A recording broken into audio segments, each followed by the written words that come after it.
FCC est bloqué. Prise, je prends la résolution au sein. Il y a Robuka et l'autre on a pas une ordonnance. Mais cette ordonnance-là, il faut la signer dans le Premier ministre. Il faut, le président de la République a signé dans et qu'il n'y a pas Premier ministre et non signé dans le et ça la valeur. Même pas Bouka Parlement, vieille Lunga, il faut signer. Premier ministre, donc il faut signer, des parlements et Boukani. FCC est bloqué. Pour la question, par rapport à problème, il y a secrétaire permanent à Bisso, Chadari. Après ça, il y a moi, si il y a des jeunes. On va vivre ces héros bakangaï. On va journaliste pose la caméra pour qu'il y ait un aéroport. Balak Sabino moi si yango. So bakangaï qui est balak sa. On va so bokangi muto a signé ce qui n'est pas bokangi. Balak ça. Le kuta munen. FCC est bloqué. Avant la sanction il y a Union européenne. Et Sili. Mais la sanction biso oyo biso. La souverainiste ba na FCC. On va te kamboka te. Biso a sanction donc côté à gauche et ça et bimi à droite. Biso a souverainiste et bano bate kamboka te. Pour mundela za na kanda ya muto ate kamboka nete. Et ouais biso ba na FCC. FCC est bloqué. Te moni hier za aleka na IDPS na kala. Et moi ma kambango pe amuke gotika pour ma kambango paralyser mboka. C'est là, ma ba paralyser mboka. IDPS. Ah, beaucoup de internet. Boyo kaba phrase wana et bandi bandé papa na biso Tshisekedi. Je vais paralyser les pays. Bon on a une déclaration ça nango. Boyo ga jamais kabudi tik na TV5. Aleka a dit que nous allons paralyser les pays par des villes pour paralyser l'économie de Kabila. Bon, ouais, t'as la rambo. FCC est bloqué. Qui fait noyer son chien à la crise des rages. Il y a une vérité, bande qu'on a vu sur le lobe à confronter dans l'action. Les lots. Lobby ba loba qui dans la critique. Si que théorie il y a bouc émissaire. Pour la bango, ce qui est porté qui les fruits par le passé. Batbazo ta la bango te pour la nini. Pour bazar qui na katia nini, na katia critique. Le lobe bazar la action, cette théorie là ne fera plus long fait. Si les ministres scellés à rigueur, on dit $, et on les kata descend. Bah ganga, état de droit, respect à la constitution, tout ça. Les lots bazar incapables de respecter un moindre ioté à la constitution. Ils n'ont jamais compris la fonction présidentielle. Azali actuellement, papa ya Batunions. Azali papa ya Cash, Azali papa ya Lamuka, Ali papa ya FCC. En tant que président de la République. À côté de la conflit, on va créer wapi nakati. So à côté nakati va conflit. C'est là maintenant que bamsusu va la récupération politicienne. Yamakambo prédécesseur na bandaki, biso to ya kolobani non, soyez honnête, boye ba iloko tel da bandaki yango tel. Bino bo continuer iloko msusu. Mona minute on est ko désavantagé. Parce que biso pe minoko to kangaraté. Lelo to kangaki mo mke po total. So na minute o to bimi, place boya ko buka lokuta to boya. Si ko kende na micro na kende ko tuna mama mabunda. Kende ko tuna vieille ilunga. Tuna bango mibale, est-ce que besoin de conflit? Tuna ba député na maman ba gouvernement, est-ce que besoin de conflit? Mutualité, misunga, yomoko misunga. Tokate mutilinga la tezake, yomoko misunga. Nga déjà nasadere, nela sabe, nakoki nanga Turquie, Suède. Nga na Suède mame, nasale fona kama la dina bella, kaponga nasi nasadere. La pétrolière, Grâce Mandela. Voilà, misunga ya Grâce Mandela. La pétrolière quoi. Donc ngai nasadere et puis bamisé na matu bazape kuna na kosenga bokende kuna parce que ngai mo nasadere na bamisé na ngai misunga ya Grâce Mandela la pétrolière. Misunga ezali mutuelle na biso ya santé. Ngai moko na bamisé na nga toza déjà na kati ya misunga ekopesa yo soin en cas de problème na mboka so pe sengi bima libanda et bimisio kaka. Misunga ya mama Grâce Mandela. Allô? Ngaya wa santé eza Misunga? Ah! Hey, okatelinga lingala pona santé mwana. Mon fils, pour ma chanter Misunga. Ah, okatelenga lingala. Bandeko, Misunga ezali kokatela mutulinga la te. Ezali mutuelle de santé. Oyo epesameli na batu nyonso. Employé to non employé, mutu nyonso oyo akoki kaka ko contribuer na mbongo mukie na fin du mois po ete mokolo akobela Misunga ezwa soin na ye na ba hôpitaux nyonso ya minene ya République démocratique du Congo. Soki maladi na yo bakoki ko traiter yango awa na Congo te, Misunga akozwa charge na yo okende kozwa soin na bamboka lokola Afrique du Sud, Turquie, Suède, Russie, to Inde. Kala mingi te na bamboka misusu. Soki mutu oyo Misunga ezwaki charge na ye pona basoin, Nzambe akamati molimo na ye, Misunga akosokipe na mort na corbillard. Ate bandeko bazali libanda bakoki koadere bandeko na bango awa na Congo po ete bazwaka soin awa na mbongo bango bazali kofuta. Na Misunga, ta santé c'est ta vie. C'est bon. Balandi na ndeko biso angelo ya diaspora bolandaka ba chaîne na biso ya YouTube ndenge bobengaka biso lelo toyambeli bino communicateur ya FCC obotunaka kenda wapi depuis mokonzi afe Tshisekedi akanga monoko alobaka lisusu te. Papi Tamba lelo ali azoki en force en chair ya noce toyebi te po ete PPRD ekosi na kati ya libulu to ndenge nini tocomprendre lelo Papi Tamba alingi asola communicateur ya Bolanda émission la chaîne moi belé à YouTube au ezalaka awa na kati ya Congo tozana zanga moko te nazana Sylvain Congo nazali na Abigail Kilungu ko bande pa moi mboka Papi Tamba. Moi mboka Papi Tamba motuna na ngai liboso ezali vraiment pour s'adresser na yo opesa biso vraiment ba éclaircissement sur affaire ya passeport diplomatique oyo mikolo elekaki tokaki bongo bakangi moi mboka Emmanuel Ramazani Shadari po azali secrétaire permanent ya parti na yo PPRD na aéroport tolingi toyeba vraiment confirmation sur affaire ya passeport diplomatique elekaki ndenge nini. Merci mingi. Avant de répondre à tout na mekana lobala maman lobi ke tokima so ipe to mona na raté non maman toza oyo kokuta ngai po boyebi ke to continuer à vous appeler na kati ya ba réseau. Mais ce qui est vrai, moi je suis mutoza sujet na bato moko boya critique. Bato ba critikaka ba lobaka.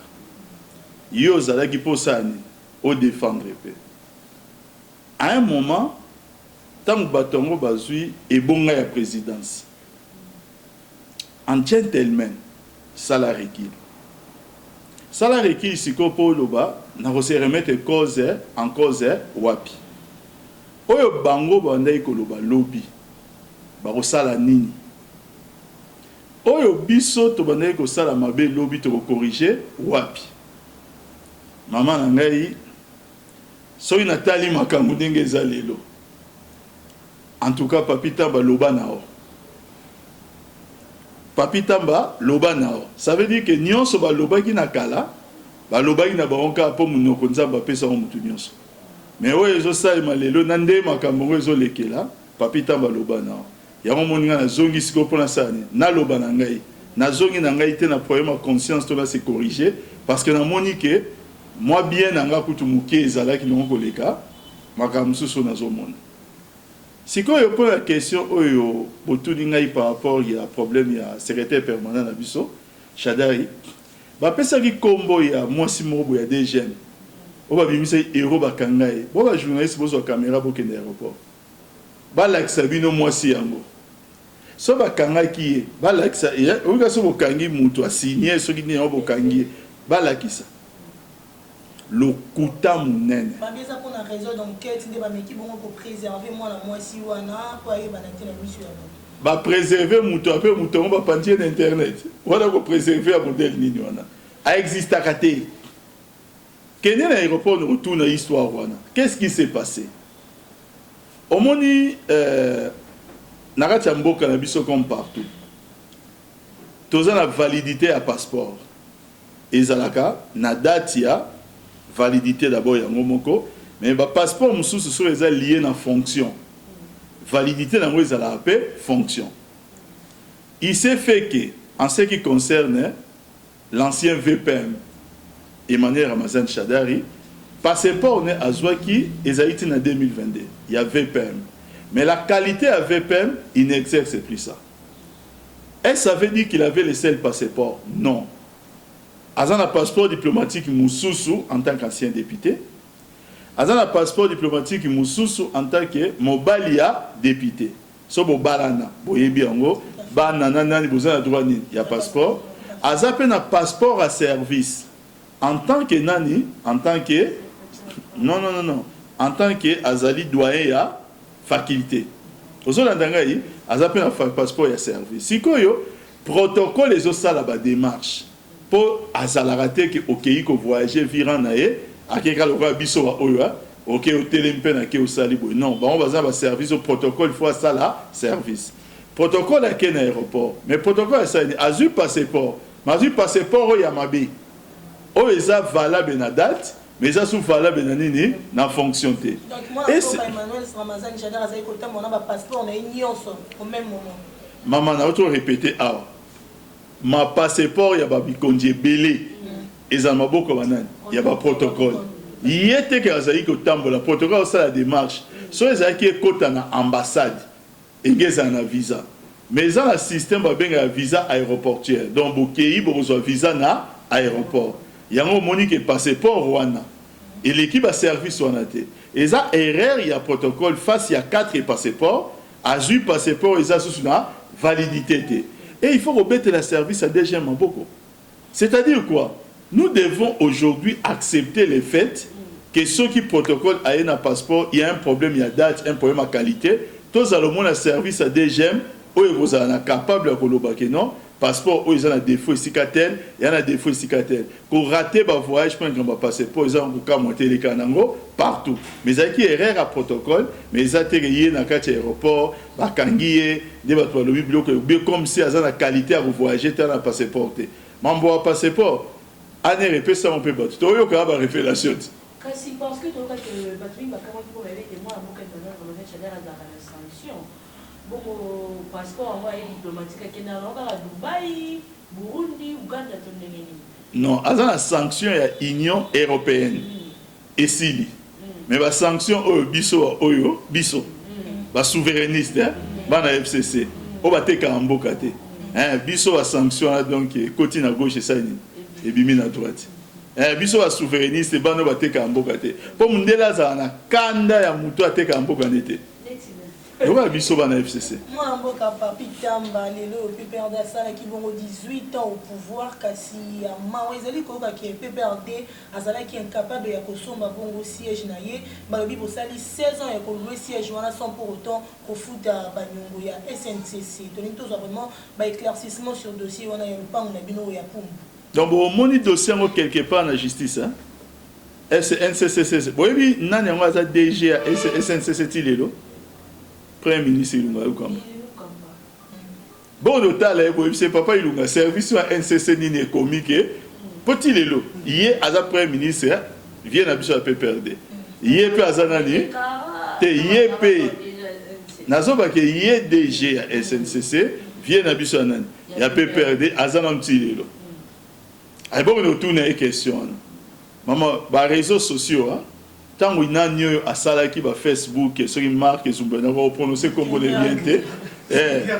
Nandima qui te que, Alibaï Makamego, comme un modèle, ils ont comme un lélo. Je me suis dit que je pour surtout que je suis sûr que je à cause de ça, et le nom de la masque à Mobali. Si on a l'état de droit, tomoni moi la boka Emmanuel Ramazan Shadari ndako moi c'est mon madame honorable balobeza kindako à l'état ya ke obimisi na mo ba certificat parcellaire moi te gana eza lokwa avec la diffamation to la mettre avocat même bazana na kila mona moni diffamation to nini ba bien maman banda c'est diffamation te parce diffamation ça lokwa ben jeu public mais pour mes place oyeba yango ke ezaka conservateur ya titre foncier à la fonctionnaire à l'État. Bango va présenter le droit de délivrer certificat ya propriété. Si on a délivré certificat propriété, il y a une contestation. C'est l'institution où Ekokiko accepté contestation et évaluer et juger peut échanger, c'est la justice. Et la présidence de la République, et le ministère des Affaires foncières, et le papi tambate, et le moutoiseau de Kanabalabalate. C'est quoi l'Axabiso, et c'est Kanini, parce que Ebimi n'est pas un conservateur à titre foncier. Donc il faut l'Axabiso un dossier judiciaire ou un juge. Abimi ce jugement, lobby, qui a certificat ou ils a faux. Il y a mon fois ça certificat, Moussous, l'Axabiso yamo. Et ça a ma solo, quand on a compris le mot, un grand prêtre. Explique. Il y a un grand prêtre parce que Mikolo va vu qu'il va t'allier. C'est que Lokuta, Achemboka partait, maman.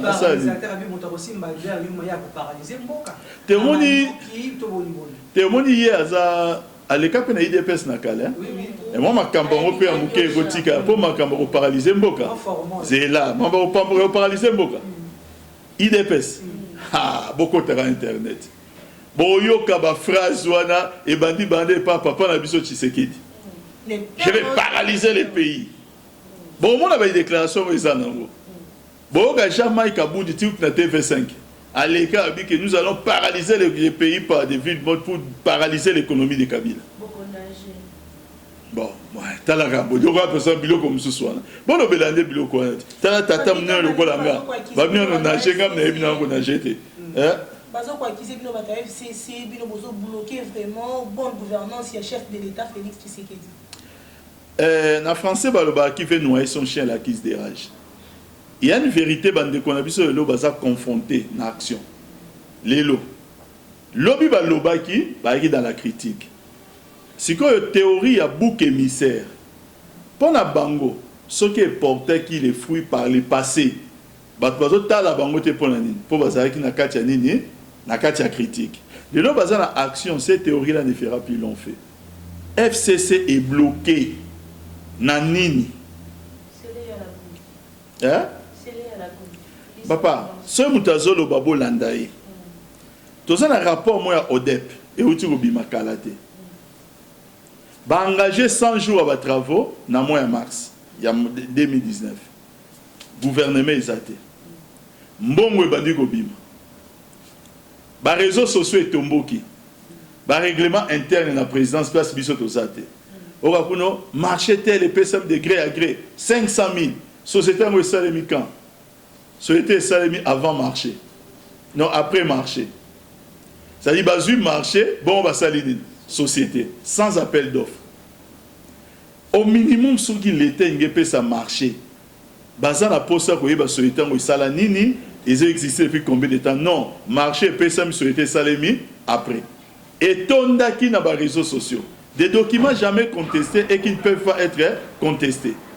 Pourquoi? Parce que ça va documenter bimi et pas la banque à solo. Le problème c'est quoi? Lorsque le gouvernement sort et qu'il faut assainir les finances publiques, c'est-à-dire quoi? Pour éviter la gabégie, pour éviter le bloc belé, pour la comeka, pour tenir mouké. Surtout à un niveau beaucoup plus, il y a maîtrise, il y a flux, il y a monnaie nabiso. Maman, il se passe des choses aujourd'hui. Oh, peut-être, baroïko lobanabino clair maté. Si les ministres scellés à rigueur, on dit $, et on les kata descend. Makambo et l'équipe kaka avant le gouvernement côté na place maman. Botanga ba rapport. Cette histoire n'a nécessité. La dépense moko maman non pas seulement exagérée mais non vraiment gabégie mais sans qu'elle ait respecté ba règle moko élémentaire. Il y a décaissement mbongo nini, il y a l'état.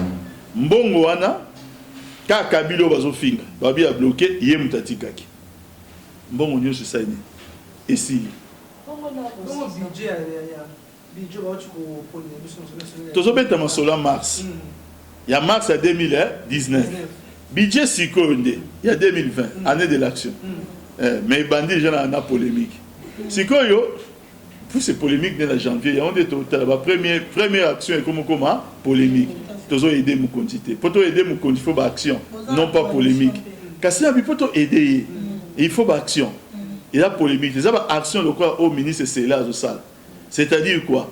Mon quantité arabique que FMI la Banque mondiale sur le Macambou. Il faut ministre c'est à la féminine. Il faut financer ça là, assainir. Bah monsieur Sikoni, Kanda Ah, on a un bimisa mbongo facilement tant gouvernement ezala quitté. Gouvernement et commission na bimisa mbongo bisa respecter procédure.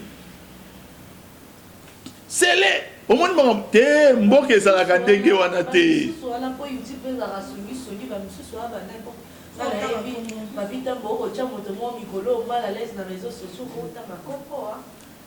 Na ebite ngai te mama ngai babenganga mosantu ngai na maboko pembe moko ntando ba maboko pembe na mboko maboko ma pembe ata bombo pamba oya Jean-Marc Kabunda de bonbon ndenga loba bombo qui disparaît ngai ata bombo pamba na mboko na ibate mona mboka papita mba tozo na mwasi na mkia pe baba kingo akotomboka kuna ngambo akatanga ministre a portefeuille à côté comme le chef de l'État oui et c'est une nomination à Baba qui n'ont moins les autres on a dit que on est à côté mais on compte en boca oyebi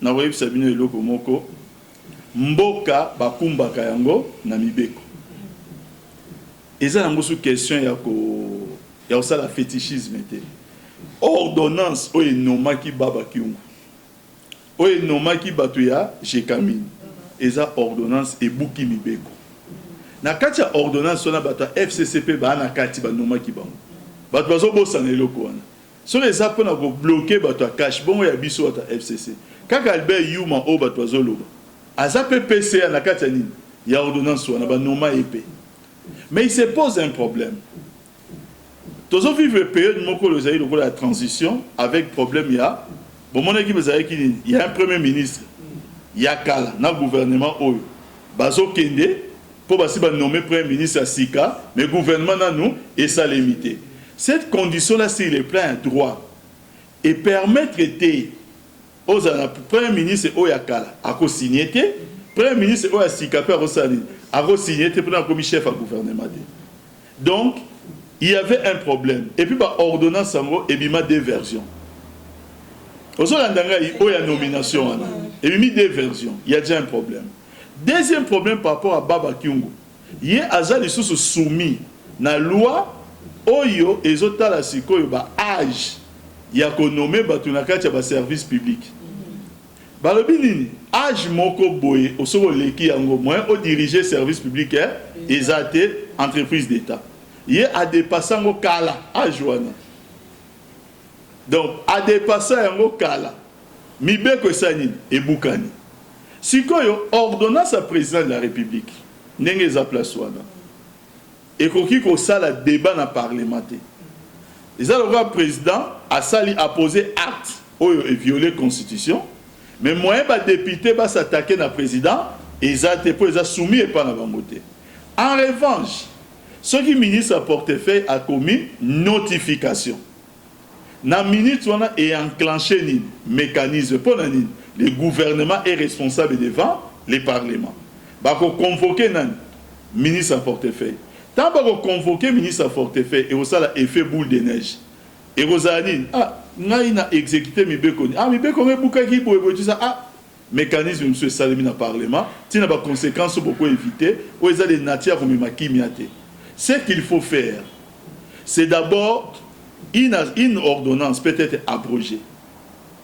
On peut abroger les dispositions antérieures d'une ordonnance.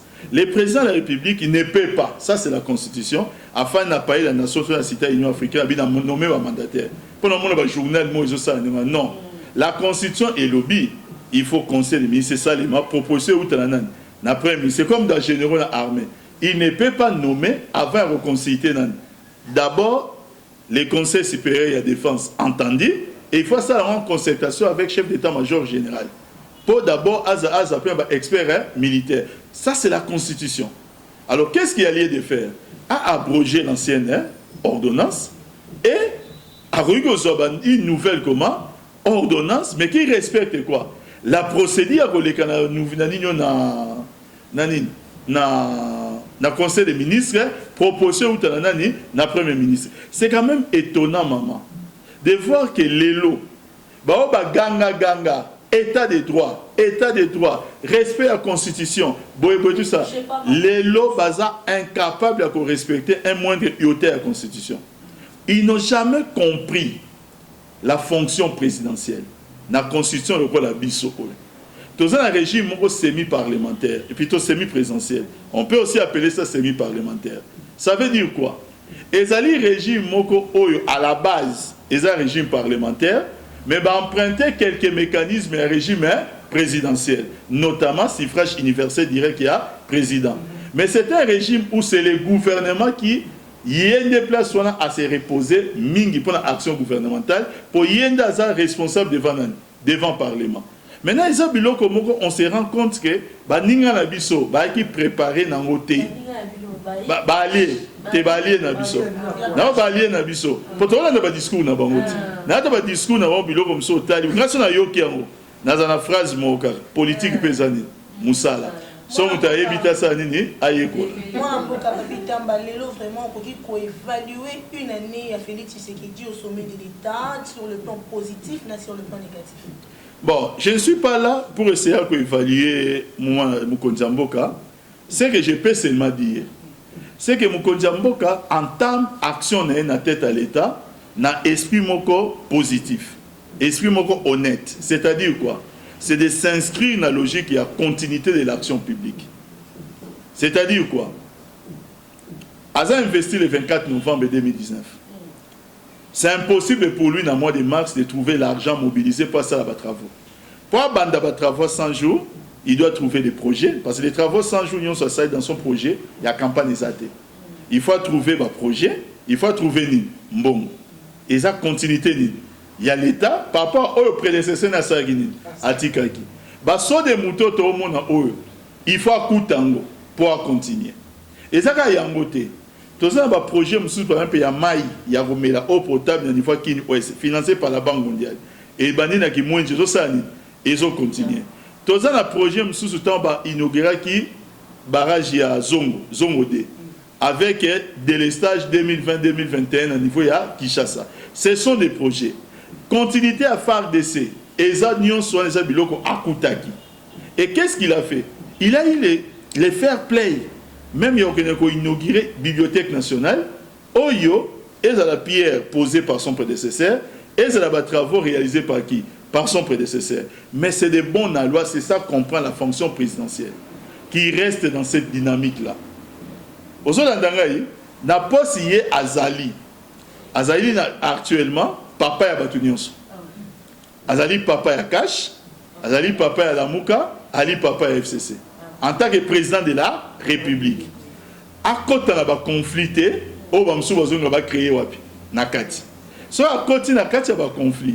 C'est là maintenant que la récupération politicienne. Il y a un prédécesseur na Bandaki. Non, soyez honnête. Il y a un Bandaki tel. Binobo continuer comme ça. Mon minute on est que désavantagé. Parce que biso pe minoko to kangaraté. Les loto kanga qui m'ont kepo total. Son a minute auto bimi. Place pour avoir bouka le kuta to boya. Place pour soutenir to ça nini, to soutenir. Voilà. Ndeti kamboyo wanabaide pasi ba kosinga ibala FCC caché kamboyo ne pas ywana te. Au moins problème wana, il faut pas jouer une solution définitive. Un an de tergiversation un problème wana parce que ça fait un an. C'est pas bien. C'est le peuple qui est entré à en pâtir. Donc, on a deux possibilités. Première possibilité, nous poursuivons avec la coalition. Dans ces cas, tous à la sincère. Il y a quand même des questions à se poser là-dessus. Comment peut-on expliquer que constituant un lobby, président de la République, après un an, a la possibilité de dissoudre le Parlement sous certaines conditions? Car à un moment où brusquement, il y a une dissolution. Sous certaines conditions. Car à un moment où c'est qu'il y avait une absence de sincérité. C'est que ça a tous un mouvement un assuré coquille, to bimisi carte. Mais carte on va bimisi ba obundasiko na mibeko mukonzi. Mibeko likonzi constitution. Bazo bundasiko na mibeko likonzi. Pour nani? Oyebi eloko ba bengi dissolution à parlement. Et ça le marandenge nini. En réalité, état dans le président de la République. Le président de la République a ça arbitre. Et ça conflit entre gouvernement et parlement. Aujourd'hui, c'est le premier ministre, il y a ça là, l'action exécutive dans le président de la République. Avec le président, dans l'Itoï, avec papa, n'a pas la loi au parlement. N'a pas faire voter le budget parlement et boui. Mais nous sommes dans le parlement et nous sommes naye kosenga yo malobi na nini na litoi nasengi na yo parlement oyo toluka majorité ya sika oyo soutenir action na biso oma ndenge ezalaka président de biso kabite nga aza papa mokonzi ayoka litoi moko te président assemblée sala nini yaka premier ministre eza wana bosala nini bofanda yango babengi nini consultation première démarche ne ozala nini apesi conseil botika bobongisa bosala boye boye mpo ye aza arbitre soki sikoyo ameki première fois esimbi te 3 mois après amoni kesala nini esimbi te ameki na minute oyo yango nde babengi na français sikoyo crise nini persistante bamoni ke sikoyo crise yango sikoyo ezoswa solution te ekomi obloke mboka bon ngai je dis quoi lokola eza boye il y a cette crise hein, je prends la résolution osala nini ya kobuka et l'autre on n'a pas une ordonnance. Mais cette ordonnance-là, il faut la signer dans le Premier ministre. Il faut, le président de la République a signé dans le et qu'il n'y ait pas le Premier ministre et non signé dans le et ça la valeur. Même pas Bouka Parlement, vieille Lunga, il faut signer. Premier ministre, donc il faut signer, ne Parlement signer. Et Boukani. Si vous avez un micro, vous retourne à maman Mabunda, vous retourne à vieille Lunga. Tout n'a pas balé, est-ce que vous avez un conflit? Tout n'a pas député dans le gouvernement. Est-ce que vous avez un conflit? Mais il y a crise de copapita parce qu'il y a des contradictions dans le cadre du gouvernement, il y a la boule de part et d'autre. Donc, quand on a ministre de la Justice intérieure, basé sur prérogative, il y a PC côté ministre de la Justice. Vous savez pourquoi il y a crise dans le cadre du gouvernement? Maman, balobi boy na constitution. Crise persistante. Et ça entre les ministres qui étaient au Bunda dans le conseil des ministres. Et ça entre gouvernement et parlement. Si les ministres et les ministres qui sont longo bilamba tongi to Bunda babi eza crise te oya ko dissoudre le parlement. Si babi que na gouvernement bazo yo bien ba député ko na ba tombo ko ne ba matrat ko bazo siffler ba tombo ki eza crise te. Pour crise en article 148 et entrer en mouvement, il faut toucher gouvernement na l'Assemblée nationale. Na minute ezate c'est-à-dire nyonso bato kolobeza na okaka muto ebukani na zoloba mikolo na zoloba otu mutu tunzamba pesa yini munoko akoloba na ye mais mambo zolo parce que eza na nzela voilà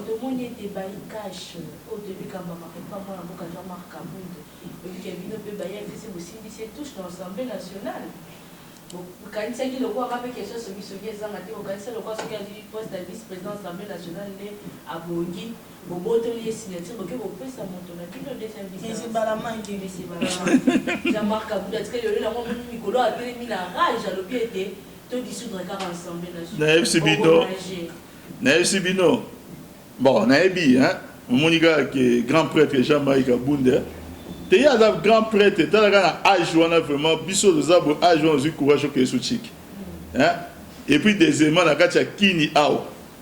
On a na minito de to zabo donc tambolara partout. Bon, on a place pour aller sur le plan il y a jamais Kabunda. Donc prêtre il y a au sakanate. Mais Ayebake en tant que vice-président de l'Assemblée nationale a commis un grand homme d'État. En tant que grand homme d'État, on va contrôler un peu certaines réactions. Peuple est jugé les sous-soutés par sa capacité à reconduire IDPS. Peuple est jugé par sa capacité à faire voter la loi. Il y a action à contrôler le gouvernement. Il y a manière où il y a président de l'Assemblée nationale pour Makambo Moussous. Le militantisme, ce n'est pas la vice-présidence à part, il y a l'Assemblée nationale. Donc, si aujourd'hui vous avez un micro, bon, tout n'est que grand prêtre Jean-Marc Kabunda. Vous avez un grand prêtre. Vous avez un grand prêtre. Pesa bilan il y a 1 an. En tant que premier vice-président de l'Assemblée nationale. Si vous faites voter la loi, toi aussi, vous avez une action.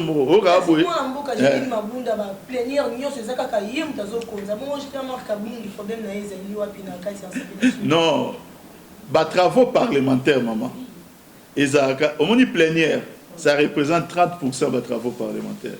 Les véritables travaux parlementaires se font dans les commissions. Et la commission la plus importante, c'est la commission PAJ. Place Wande Moussala et Salema. Plénière les amis pour entériner et même le spectacle ainsi de suite. na PAJ ezayete il y a la commission défense et puis nini oyo mais ça ndenge wana te kotia za congolaise ba de ba poni o ne ba poni wana eza par consensus na cadre ya nini na cadre ya FCC cash na cadre ya coalition. Augustin Kabouya a aussi répondre mon avocat Ramazan Chadan na cadre ya discours là sur là qui n'a pas combattant de moni a qui toucher point sensible à bande na biso à DGM acquisé pe partisan na bino moko peut perdre mon avocat Kalèvre alors bien il y a comment ko futa pour le président honoraire qui na bisika nyonso Sinzili qui na Bolanda Félix ayaki alobaki nini président Facha ayaki alobaki nini Sinzili le monde peut ba IDGM j'espère que mon qui peut lettre au DGM répondre Augustin Kabouya va le mettre dans la droite il y a que DGM avec DGM babeka qui tambu bakara qui mo la muka Ramazan Chada omoni ndeko na ngai prêtre mususu tara secrétaire général à IDPS ndeko na ngai Augustin Kabouya bon na dernièrement la landa ki bango na ndeko na ngai mususu Peter Kazadi na meka ko tala mom ke escalade verbale moko azwa hauteur les lois za grand parti politique na minute talaka ye prêtre biso ba petit tola biso tola ndeka na sima azwa mom ke hauteur parce que Botolo ba Calais va sous le coup de sanctions. Il y a l'Union européenne. Président Félix à quelle Belgique, à quelle France, à quelle Allemagne, à quelle Londres. Bambo Canyon Soan. Nana pesi Calais visa. Donc pas ça sous le coup il y a sanctions. Na Bambo Canyon pesi visa. Mambo Chadar il aussi lobby en roi SP Chadar. Tolobi en awa moi si oyo babimisa l'internet ndenge za place a comment na reporter DGM ndenge za place no oui que DGM butu répondre et biloko mo ndenge wana sikoyo formone wana formone babenga formol to formone formol ezala qui bien en opposition peut-être pour nous dribbler bateau mais lelo c'est un parti au pouvoir. Comment accompagner les présidents de la République dans des actions gouvernementales? Comment accompagner les présidents de la République dans des membres du gouvernement, dans des actions gouvernementales? C'est ça qui devait être son leitmotiv dans l'IDPS. Maman, comment peut-on expliquer ça va faire 1 an que l'IDPS a sorti un président de la République? Ça va faire 1 an. Mais sur le total, l'IDPS 2017-2018, l'IDPS a l'élo. Même théorie, même logique, mais ceux qui disent ceux qui ont meeting politique, ceux qui ont matinée, ceux qui ont matin politique, même langage combattant. Oh boy. Maman, ils sont aujourd'hui partis de pouvoir. Un peu plus de sens de responsabilité. 3 jours de retraite dans le cadre de centre Nganda. Tant qu'analyste politique, dans le moins nombre de membres peut faire des communicateurs, peut faire des. Au moins, il que moi, je suis la coalition cash. Bon, au moment que ma Cameroun est à place na le bassounine maman. Tout à l'heure, on a vu ça que choix liboso est à coalition, mais le gars de soleil a une question sur le deuxième choix. Choix une balise à coalition. Et ça n'a pas coalition, c'est cohabitation. Et ça simple. Bande quoi cash ta IDPS, bas courage. Ba bimba. To lingem so travailler na FCCT, to longwe na biso na gouvernement. 100%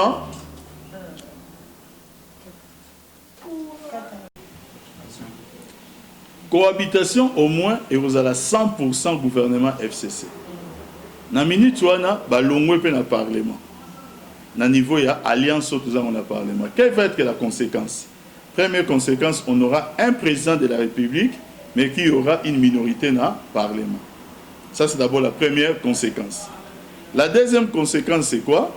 C'est que tout simplement, il va y avoir un président de la République dont le rôle sera strictement limité.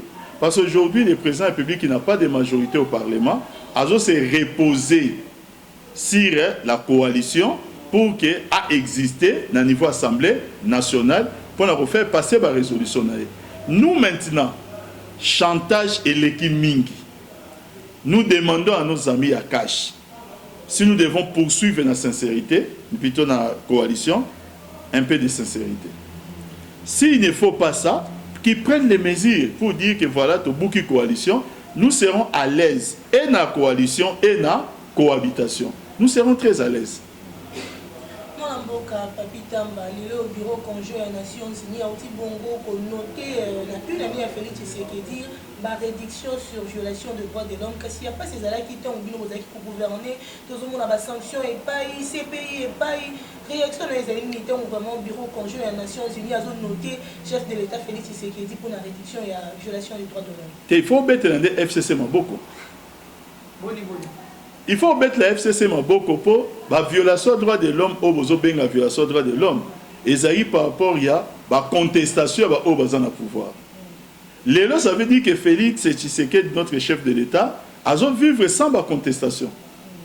Oui, c'est dans ces pays. Les hommes sikaté, les places sous les hommes sikaté dans les temps. Quand on a Kachamboka au Yokoba en 2016, on est au salle l'émission la Binoboy. Et je la montre. Est-ce que ça c'est bêti quelque part. On a marché kuna. Batubalati bile ceux qui baninyo. Basinga rouge. Oh, babomi nanyo. Nanyo a marché. Ceux qui administrateur a marché. Boyo kaka boyo na moi. Babouki prison anine. Ceux qui a matété. La police nationale maman au moins mon nyonso oya okota na école la gendarmerie ton école la police so on va former comme enquêteur ba non soit liboso ba pesa kaye so oye sika crime salemi avant de mettre en place ba piste no enquête pour aboutir à la vérité. La première question doit être posée: à qui profitent les crimes? Mais quel était le profit d'un pouvoir en place de créer quoi? L'insécurité. C'était quoi les profits? Aujourd'hui, nous observons Babylone et si là. Nous sommes en droit de penser que si là, parce que ce qu'il est créé, nous sommes en droit de penser que ce qu'il est créé n'ont plus de raison de faire quoi? De les créer. Tofanda Awa. Oh. Matete babuki prison. Ce qui dit nous va aussi. Bon, on a parlé de babuki. Oh, comme on a ça. Bon, au côté quand cherche ça c'est bêti. Au côté, ça dit comment qui m'a moko boye. Oyo, ils ont ça que service à sécurité, il faut qu'il y ait partout pour rétablir l'ordre. Et tant qu'ils ont rétabli l'ordre, ils ont recensé les cas pour dire violation. Aujourd'hui, c'est accalmie. Il faut mettre la FCC en bon rôle. FCC, banama l'âme. FCC, l'État moi il m'a 18 ans mabe ça c'est moi na bosote aussi la te attends pour le moli qui mbuta ya boche qui mbuta de beba inondation makabukili ki bon so bobi to kambi ki sha to kambi mboka mabe il faut relaxer ngai que na un an oyo bande ko na biso za na présidence comment bazaka na ina nende ko papitamba boyo ke loko na loba Félix Tshisekedi za na 5 ans ya mandat boyo kane na zoloba président Kabila a commis pour le pouvoir le 26 janvier 2001. Mboka ezali na etani. Mboka ezali na etani. Après un an, ba signe. Oyo laksani ke kuna ba pour parler à peso évoluer, kuna biloko mike mke évoluer ça là qui déjà. Ça veut dire que dans un an c'est suffisant aussi pour que tout le monde que le président public a marqué ton. Mais c'est le président de la République dans le discours sur l'état de la nation que 2020 année des actions. C'est-à-dire que nazo banda action en 2020. Ça veut dire que 2019 c'est année à continuité. 2019 à gratuitement sur la Kabila ko. Gratuité de l'enseignement 1000 écoles. Té nabi au moins biloko msusu bino ozo journaliste faut pas comprendre ça. Quand nous le disons, so boko lo ba solo na UNESCO. UNESCO ba banda ko baluka na mabele pona oseka. Pour gratuité na mboka o effectivement bandé en 2014. Si quoi pour na bino au monde, si quoi au monde olongwe RDC otuni wapi? Il y a mon invité olongwe RDC quand on parle de la gratuité dans le pays, quand on dit que c'est un processus. Vous avez nangai, ce processus a commencé quelque part et ce processus ils ont continué. Attends les autres ils ont souhaité et continuer. Mais dans le c'est le moment préfet big moment quand même. De quoi tu ça de façon mécanique. au préfet mon bakangi. Oh, bakangi préfet pour dire, on a un foot ça va la classe. Tala, babou. Ba préfet va comme collègue état de droit. Ba kanga ba préfet d'état de droit. Tout ça belanza petit comme à la fin de l'année et simba. Et année prochaine ça dit et continue. Donc il na makambo koleka na Congo central aux amoko ya notable ya Congo central. Tu vois que makambo te koleka no ya boson ya santé. Après les loyaux, habitant en tant que notable à Congo central, je fais partie du FCC, 18 ans à rôle. Et les qui, tout le monde y cache le pouvoir. Congo central toujours par terre. Et donc, on va le retourner dans la carte à Congo central, les arrêtés, mais tous un apport, tous un alliance sur la carte à Congo central. Ah, puis, ceux qui disent moi, ceux qui moquent, on appelle moi, on appelle déjà, nous sommes déjà été quand même comment il y a expatrié, tout pour comprendre, que c'est le Congo central et qu'il y a des wapi. FCC même au côté de la Atuma à celle qui parce que ça a été mon coin. Maman, au moins opposé sur le problème et côté n'a pas trip nanga parce que aux hommes sont en bois terroir. Sur le moment sur le ramini au bien lingala ya mabele. Naza prêt à répondre à la question de la vision de la Congo central. La émission parce que si on a bandi ko lo basiko na va aussi lisaté. Naza prêt. Si on bolobi likambuya ya gouverneur. Ndenge za place wana. Moi, je suis quelqu'un de très discipliné. Mon dossier au gouverneur, j'étais quelqu'un qui y est mon place à Zaïbi, qui l'a vraiment soutenu.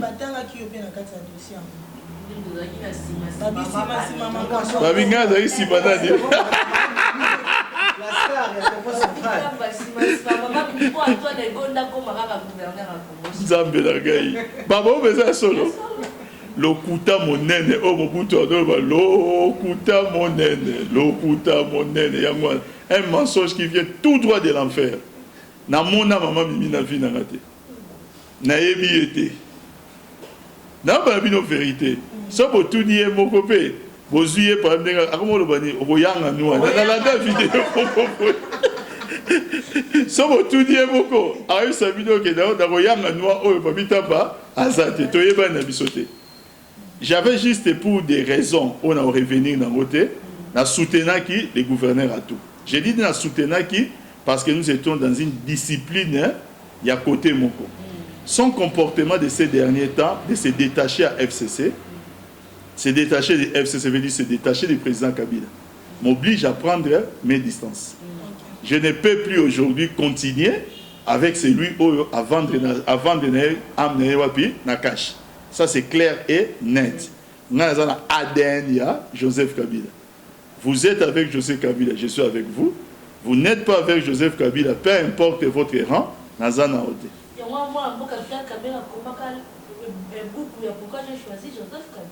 Non, oyaye à comment les lois à président INC. À comment on a eu, les lois à directeur cabinet à Fati. On m'a dit que à comment pour la Kabila, à Saïsouni, à Sali INC, et après directeur cabinet à chef de l'État Fati. Voilà. Bilo remis ça tout. Mais nga sikoyo, banda premier jour, petit peuple à Kabila, l'élo petit peuple à Kabila, l'homme petit peuple à Kabila. Donc on a prêtre au roi Bangote, mais na leki et kan eloko moko. Te na leki et kan eloko mona leki na fidélité. Il y a les qui ont le pouvoir, dans le bon bloc tout, mais il y a qui ont la fidélité. Si vous passez à Moukouna, auto mon arabe sur l'hôtel d'un grand hôtel, dans mon campagne, moi, Ramazan Chadar, mon ministre Bango, on est pas la mobilisation campagne, moi, Ramazan Chadar. Parce que on a le droit à Balou, qui est une bêtise, et comment on va c'était des années. Na monité gogo et gogo as-tu déjà 18 avocats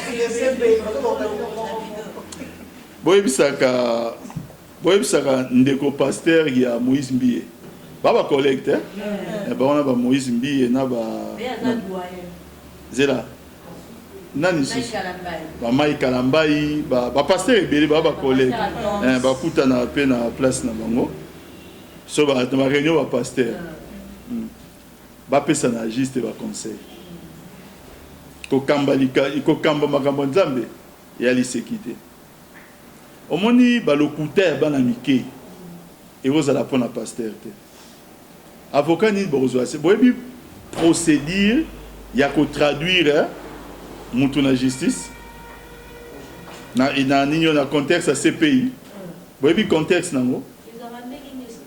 Il n'y a que 3 possibilités il y a ko traduire mutu na justice na pour ces pays. Plainte et outa na ba état membre. État membre a ko porter ni plainte. Donc RDC a état membre a Rosanine a porté plainte et plainte à RDC et outa na parlement. Ozola dangai après deuxième ligne ezanini ONI Conseil de sécurité à ONI. Bazan la possibilité il y a ko traduire mutu na wapi na justice na CPI à partir anine à partir va faire ONI a monnaie ko inquiété mais par le Conseil de sécurité par une résolution date à validité na moza 1 an renouvelable. Et troisième possibilité maintenant ils a par les procureurs près à CPI. À sali enquête préliminaire à Monique Nazana élément d'apporter plainte. C'est-à-dire 18 avocats. Oh il y a collègue Moïse Mbiye. Moni 18 avocats na Yewana. Oh il y a biké avocat mon côté à Koya Kolandaye pour porter plainte à porter plainte wapi avocat. Soka kambara bato nzambe collègue Moïse Mbiye. Baba collègue na bina ndenga mabete. Azwa le kuta sani atika. Azwa le kuta sani atika. Pour exemple mamba le kuta. Eza le kwa toyoka batu misusu. Oh non, on ndenge eza boye mandat d'arrêt moko bazo senga Fati a livré nan. A livré et plutôt babi mandat d'arrêt Théo Fati a zo boya ko livrer Joseph Kabila na CPI. Bon, on a formol kasi formol te bino bo pesinga to combo prononciation au bien ba le kuta de banda royo kakala mama on dit président Fati place à ça CPI ils en a besoin à vie na été ko senga ko livrer mutu na CPI il doit d'abord y avoir un mandat d'arrêt à livrer Joseph Kabila na CPI sur base de quoi? S'il y a un mandat d'arrêt, ce pays a rebangate, même président en exercice, c'est mon président Fati. Ce qui va monique bazamba élément, va délivrer mandat d'arrêt. Président Soudan, ça sur le coup il y a mandat d'arrêt. C'est là maintenant que le mécanisme, il y a collaboration judiciaire. Et qu'on entre en mouvement sur le mandat d'arrêt, non pas président de la République, oui, comme il dirige, si le plan politique il peut peser. Mais le mécanisme en gros passe par une coopération judiciaire entre le ministère de la justice, entre les responsables de la justice, les responsables de la justice, il y a ces pays. Politique, il y a Moussala. So Moutaye Bita Sani, Ayekola. Et puis, il y a un peu il y a un collègue à pasteur Moïse Biye. Ah, maman, Namoutuni. Maman, Namoutuni. Kande Nazabo, il n'y a pas pitama. Pasteur Moukuna Lobi. Mon bout jusqu'à son départ, il a un discours, il a fait un programme. Après, il a fait un programme, il a fait un programme. Il a fait un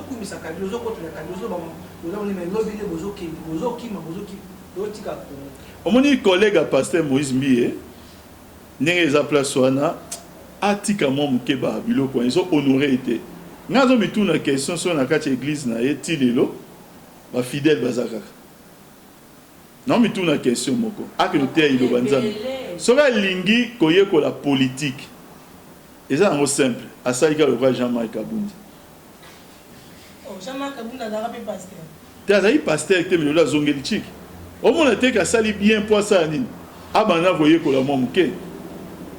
Parce que par raisonnement, on a développé. Et ça, par raisonnement, ok, des gens qui sont avertis. Oh bah yebi moi mouké, sous bazo landango, ils ont ridiculisé. Je parle bien à collègue, à pasteur Moïse Mbiye. Ils ont ridiculisé. Donc atika biloko ozo salawana et comme un cinéma, mais rang ya pasteur ils ont permettre ba biloko ozo salate. Merci beaucoup moi Mukapa Pitamba, l'autre doit vraiment t'inviter. Parce que nous avons dit que nous avons parce que merci vraiment pour le bien de la centrale.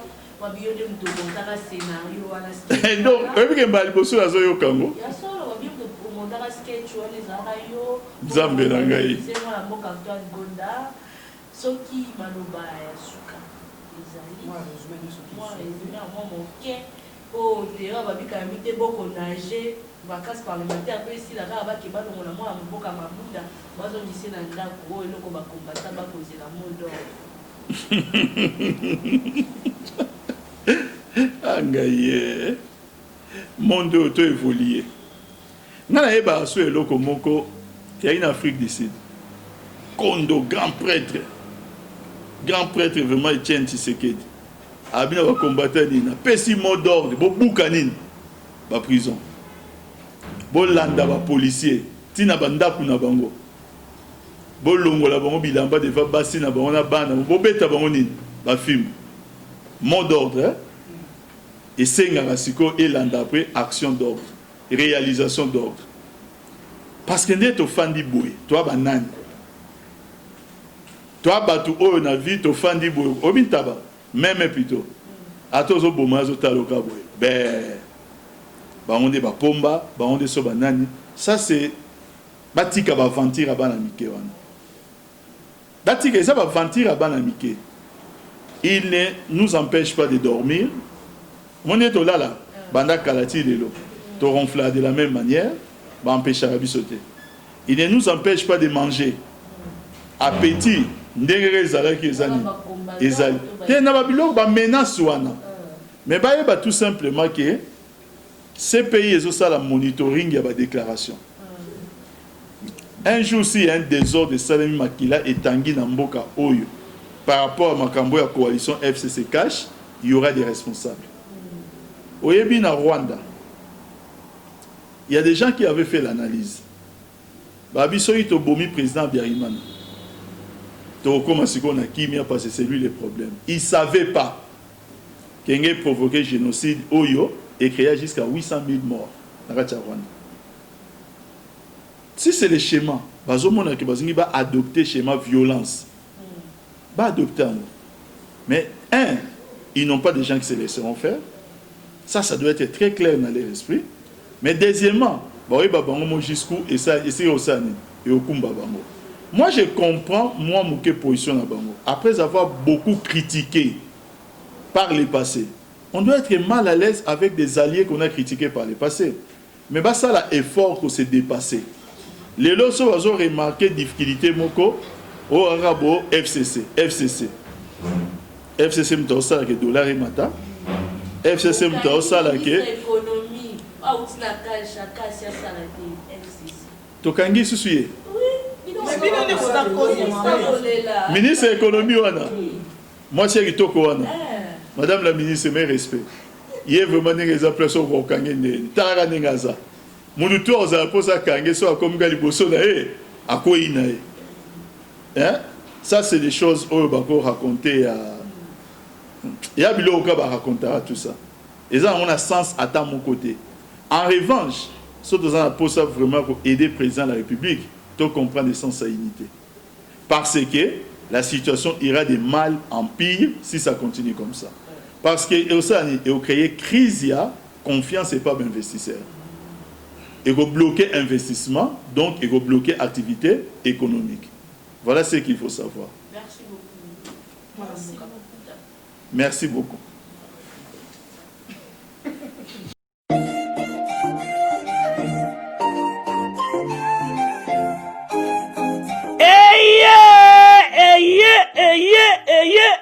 Papa, maman, tunanga nini eloko tozalaki kozela yango yo pona ba séjour na bino eleka malamu na Kinshasa Kin Label, agence de location de voitures de luxe awa na Kinshasa, ba memelu bino bongo Power Brass Car oyo bazali na équipe na bango professionnel bazali na disposition na bino e. Power Base Car, location de voiture ya sikape kitoko na prix ya malamu oyo wapi.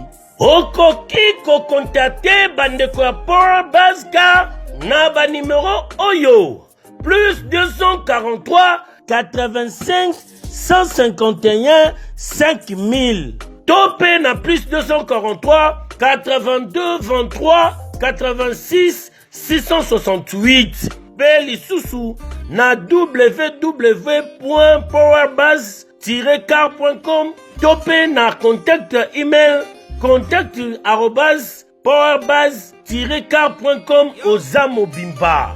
Bana Kinshasa, tosa la confiance na ba professionnel ya bandeko ya Power Base Car oyo bapesi offre spéciale pour na bino nyonso boko louer ba voiture pendant un mois na séjour na bino oyo bozali na yango awa na kati ya Kinshasa. Benga ndeko mobali ndeko mosi bandeko ya Power Base Car po bazali ba meilleur na domaine ya location ya ba voiture de luxe. Power Base Car eye kosilisa ba tracasserie nyonso ya transport ya ba délégation spéciale na bino ya famille pe ba transport nyonso privé oyo bozali na yango. Solution ezali kaka se moko e. Power Base Car oyo ezali solution ya suka po na déplacement na bino nyonso express. Po na likambo ya qualité pe quantité na ete mituka nulle part ailleurs au Kokuta yango kaka na Kinshasa en particulier pe République démocratique Mobimba kaka epa ya bandeko ya Power Base Car avec impact. Power Base Car musala ya ba professionnel pe na sécurité nyonso. Power Base Car, le travail des professionnels. Que yo, oui.